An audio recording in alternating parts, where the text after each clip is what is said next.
75 ans après, l'heure est à la commémoration. Ce lundi, sur le site de l'ancien camp d'extermination Auschwitz-Birkenau, une cérémonie d'hommage, présidée par le chef d'État polonais, Andrzej Duda. Face à lui, 61 délégations étrangères. Il y a 75 ans que ce cauchemar a pris fin. Cela fait 3 générations depuis ce jour du 27 janvier 1945, où quelques prisonniers victimes de cruauté et de maladies ont été libérés par des soldats de l'armée rouge. 1,1 million de personnes ont été assassinées à Auschwitz-Birkenau. Le président polonais rend hommage aux rescapés et rappelle l'importance de ne jamais oublier. Les nazis ont essayé d'effacer toutes leurs traces, mais ils ont échoué. Vous, les témoins, êtes encore là. Dans la salle, plus de 200 survivants du camp. Tour à tour, ils racontent l'horreur. Le pire que j'ai vécu au départ, le plus douloureux, c'était d'avoir un numéro tatoué sur mon bras. Mais ensuite, il y a eu la perte de mes cheveux. Je n'arrivais pas à me remettre. Ce qu'ils ont fait ensuite, c'est de me priver de ma propre foi humaine. Mais je rêvais quand même qu'il y ait un lendemain.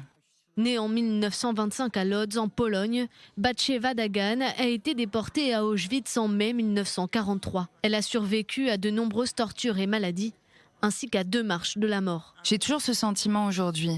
Où était le monde? Pourquoi n'ont-ils rien fait pour sauver ces milliers de gens?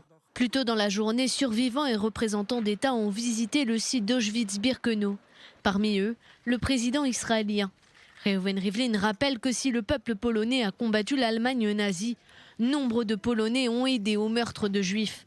Référence faite aux efforts récents du gouvernement polonais pour minimiser la complicité de certains Polonais dans la violence anti-juive pendant et après la Shoah. Mais aujourd'hui, l'heure est à l'union. Nous demandons à travailler ensemble pour former l'avenir de la prochaine génération dans le respect de l'histoire et inspiré par les valeurs de paix, de justice, de tolérance et de partenariat. Monsieur le Président, je vous invite à visiter Jérusalem pour discuter, vous et moi, vous et le gouvernement israélien, afin d'établir et de renforcer nos relations et l'importante coopération entre nos 2 pays. Comme pressenti, la Russie, qui avait libéré le camp d'Auschwitz en 1945, était représentée par le seul ambassadeur russe en Pologne, Sergueï Andreev.